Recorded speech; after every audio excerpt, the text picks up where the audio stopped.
நடிகர் விஜயின் திரைப்படம் வெளிவருகிறது என்றாலே ஏதேனும் ஒரு பிரச்சனையோடு வருகிறது என்ற அளவுக்கு கடந்த காலங்களில் பல சம்பவங்கள் நிகழ்ந்துள்ளன.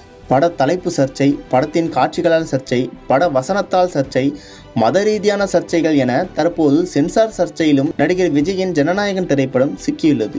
அந்த வகையில் விஜயின் படங்கள் சந்தித்த தடைகள், சிக்கல்கள் குறித்து இந்த காணொளியில் பார்க்கலாம். கடந்த 2003ஆம் ஆண்டு விஜய் நடிப்பில் உருவாகியிருந்த புதிய கீதை திரைப்படத்திற்கு முதலில் கீதை என பெயர் வைக்கப்பட்டது.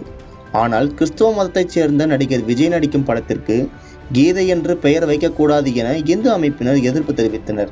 இதன் காரணமாக படத்திற்கு புதிய கீதை என்று பெயர் மாற்றம் செய்யப்பட்டு படம் வெளியானது. கடந்த 2011ஆம் ஆண்டு வெளியான காவலன் படத்தை திரையிட மாட்டோம் என சில திரையரங்கு உரிமையாளர்கள் கூறிய நிலையில் படம் வெளியாகக்கூடாது என விநியோகஸ்தர் ஒருவர் இது குறித்து நீதிமன்றத்தில் வழக்கு தொடர்ந்தார்.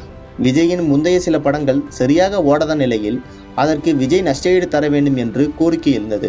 இதன் காரணமாக விஜய் நஷ்டஈடு கொடுத்ததாக செய்திகள் வெளியான நிலையில் காவலன் திரைப்படம் வெளியானது. விஜய் நடிப்பில் மிக பிரம்மாண்ட வெற்றி பெற்ற துப்பாக்கி திரைப்படம் கடந்த 2012ஆம் ஆண்டு வெளியானது. இந்த படத்தின் பெயரை மாற்ற வேண்டும் என கள்ளத்துப்பாக்கி என்ற படக்குழுவினர் வழக்கு தொடர்ந்தனர். பின்னர் அந்த வழக்கு வாபஸ் பெறப்பட்டது. ஆனால் படத்தில் இஸ்லாமியர்கள் தவறாக காட்டப்பட்டிருப்பதாக புகார் எழுந்தது. பல்வேறு அமைப்புகள் போராட்டம் நடத்தின. அதன் பின்னர் படத்தின் குறிப்பிட்ட சில காட்சிகள் நீக்கப்பட்டு சில காட்சிகள் மியூட் செய்யப்பட்டதை தொடர்ந்து இந்த திரைப்படம் வெளியானது.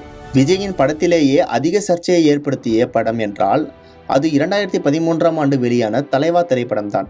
டைம் டு லீட் என்கிற டேக்லைனுடன் தலைவா படம் வெளிவருவதாக அறிவிக்கப்பட்ட நிலையில் படத்துக்கு வெடிகுண்டு மிரட்டல்கள் எல்லாம் விடப்பட்டன.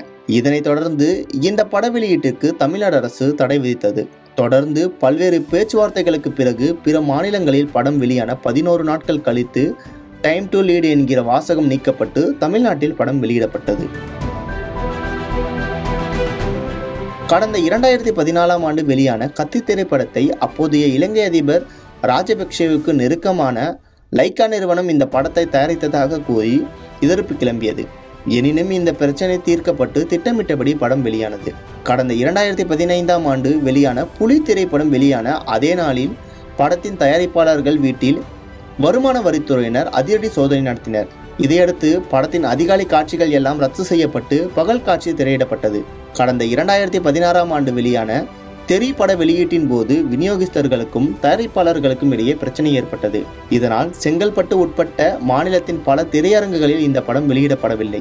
கடந்த 2017ஆம் ஆண்டு வெளியான மெர்சல் திரைப்படத்தில் விஜய் பேசிய ஜிஎஸ்டி, டிஜிட்டல் இந்தியா ஆகிய வசனங்களுக்கு பாஜக தலைவர்கள் கடும் எதிர்ப்பு தெரிவித்தனர். பாஜகவை சேர்ந்த எச் ராஜா ஜோசப் விஜய் என தன்னுடைய ட்விட்டர் பக்கத்தில் பதிவிட்டது பெரும் பரபரப்பை ஏற்படுத்தியது. இந்த திரைப்படம் வெளியாகும் முந்தைய நாள் வரை படத்துக்கு சென்சார் சான்றிதழ் கிடைக்காத நிலையில் படம் வெளியாகுமா என்ற கேள்வி எழுந்தது.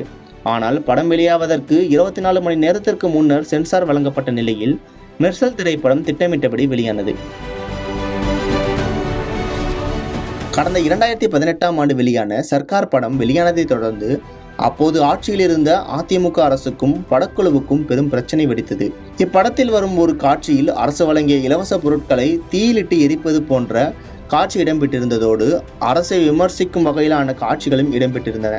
இந்த படத்தின் இயக்குனர் AR முருகதாஸ் மீது தமிழ்நாடு அரசு அவதூறு வழக்கு தொடர்ந்த நிலையில் பல்வேறு இடங்களில் அதிமுகவினர் போராட்டத்தில் ஈடுபட்டு பெரும் பரபரப்பு ஏற்பட்டது.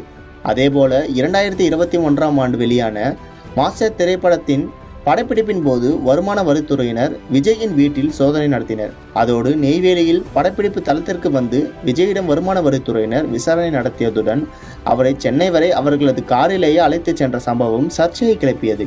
கொரோனா காலத்தில் இந்த திரைப்படம் வெளியான நிலையில் அப்போது 50% இருக்கைகளுக்கு மட்டுமே அனுமதி வழங்கப்பட்டது.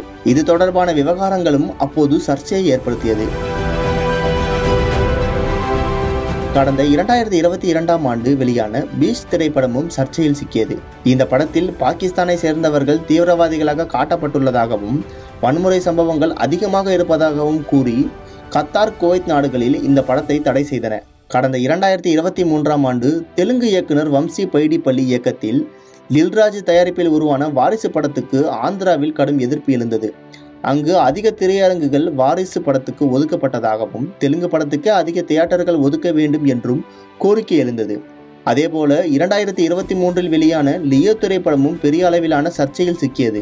படத்தின் ட்ரெய்லரில் விஜய் ஒரு குறிப்பிட்ட வார்த்தையை பயன்படுத்தியது கடும் கண்டனத்திற்குள்ளான நிலையில் திரையரங்குகளில் அந்த வார்த்தை மியூட் செய்யப்பட்டு, மேலும் இந்த திரைப்படம் வெளியீட்டின் போது படத்திற்கு அதிகாலை 4 மணி மற்றும் 7 மணி காட்சிகளுக்கு தமிழக அரசு மறுப்பு தெரிவித்தது அப்போது பெரும் பரபரப்பை ஏற்படுத்தியது.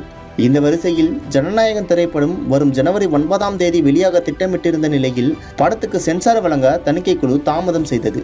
இது குறித்த வழக்கு நீதிமன்றத்தில் நடைபெறும் நிலையில் ஜனவரி 9ஆம் தேதி காலை காட்சிகள் கட்டாய ரத்து என்ற நிலைக்கு தள்ளப்பட்டது.